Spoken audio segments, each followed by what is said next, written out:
Disney's Tarzán, a read-along story.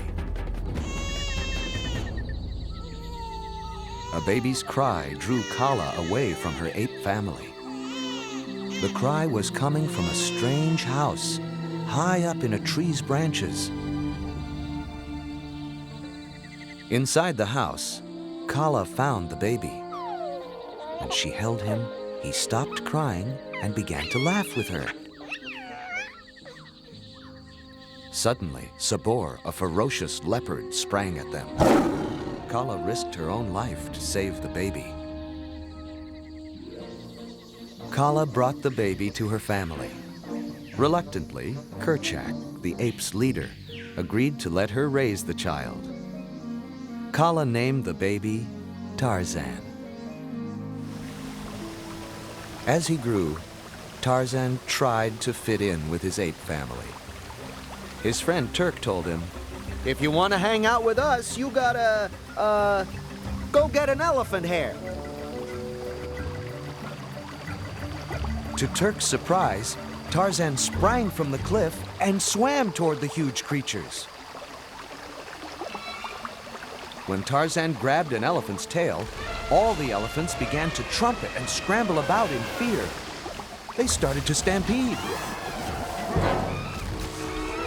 The charging elephants rushed through the ape's feeding area. Kerchak leaped to rescue a baby ape just in time. Tarzán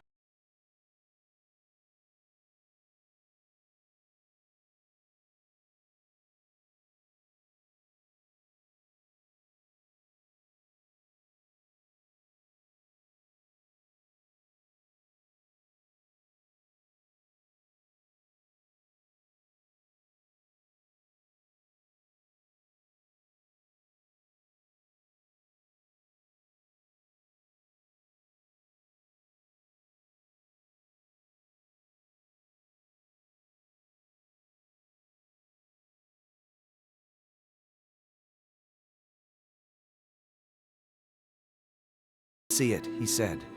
I'll be the best ape ever. As Tarzán grew, he learned to swim like the hippos, swing from vines like the monkeys, and surf along mossy tree limbs. And when Sabor attacked the apes, Tarzán swung to the rescue with his spear and saved Kerchak's life. Respectfully, Tarzán laid the slain leopard at Kerchak's feet. Then a gunshot rang out. Kerchak hurried the apes deeper into the jungle, but Tarzán was curious. From a treetop, Tarzán studied the first humans he had ever seen. "Mr. Clayton, your gunshots may be scaring off the gorillas," said Jane to her guide. "Look, a gorilla nest!" exclaimed Professor Porter, Jane's father. Porter and Clayton pressed on, looking for more nests. As Jane sketched a baby baboon, the small creature grabbed the picture from her. Jane snatched it back, and a group of angry baboons began to chase her. She turned and ran from the mob when, whoosh, Tarzán swooped her into the air. Safe at last, Tarzán looked at Jane intently. Then he placed his hand against hers. She was like him. Meanwhile, Turk, Tantor, and their friends had found the humans' camp. Turk touched the typewriter. Another ape dropped a plate. The new sounds were fun. They were rollicking to an all-out jam session when Tarzán and Jane arrived. When Tarzán led Jane into the camp, she was surprised to see how he greeted Turk. "He's one of them," Jane gasped. Then an angry Kerchak arrived, and Tarzán had to leave with his gorilla family. Kerchak ordered the gorillas to stay away from the strangers.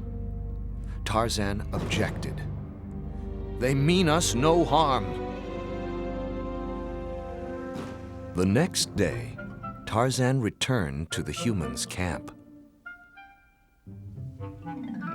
Jane and her father taught Tarzan about the human world. Tarzan, who could imitate almost any animal in the jungle, was now quickly learning English. Tarzan showed Jane his world too. One day, when Tarzan arrived at the camp, he realized that Jane was leaving. The boat had arrived to take her back to England. Clayton slyly convinced Tarzan that Jane would stay if they could spend time with the gorillas. Tarzan agreed. So Turk and Tantor distracted Kerchak, while Tarzan led Jane and the others to meet his ape family. Jane and Porter loved the apes at first sight. Tarzan spoke to the apes. "Ooh, ooh, ee, eh, ooh." Jane repeated his sounds, and the baby apes cheered. "What did I say?" she asked. "That Jane stays with Tarzan," he replied with a grin. Then Kerchak returned, just as Clayton began arguing with a gorilla. Enraged, Kerchak leaped to protect the gorilla from Clayton. "Run!" Tarzan shouted. He tackled Kerchak while the humans escaped. "You betrayed us all," Kerchak told Tarzan. Kala saw that Tarzan was torn between his love for his ape family and his need to be with humans.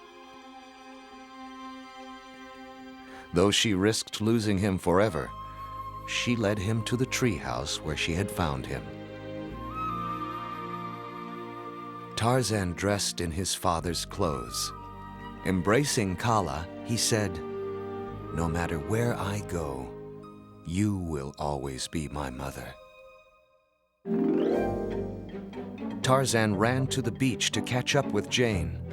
Boarding the ship, Tarzan cast a sad glance back at his jungle home. "Tarzan!" Jane cried in warning. But it was too late. Clayton and his evil companions ambushed Tarzan. Clayton revealed his terrible plan. He wanted to capture the gorillas and sell them. Tarzan yelled in anguish. He had betrayed his family.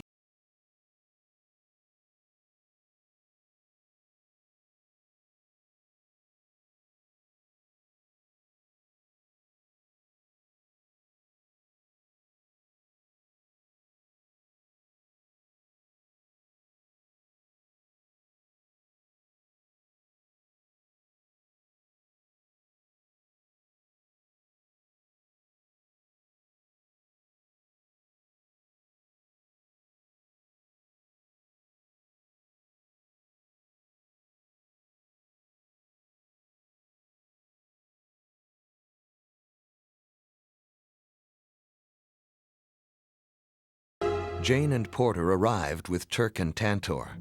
Jane swung down on a vine and knocked one of Clayton's thugs aside. As Jane freed Kala, a shot rang out. Clayton had shot Tarzan in the arm. Clayton fired again, but this time Kerchak leaped between Tarzan and the bullet. Wounded, the large ape fell to the ground. Now it was up to Tarzan to protect his family. Clayton pursued Tarzan up into the tall jungle trees. Lunging at Tarzan, Clayton fell to his death. Tarzan ran back to Kerchak. "Forgive me," Tarzan said. With his final words, Kerchak told Tarzan, "Take care of our family, my son." The next day, Tarzan and Jane said goodbye. Rowing toward the ship, Porter said, "Jane, dear, I can't help feeling that you should stay. You love him." Jane knew her father was right. She jumped out of the boat, and so did Porter. She and her father were staying. They were welcomed to their new home by all the apes and by Tarzan, who knew at last where he belonged.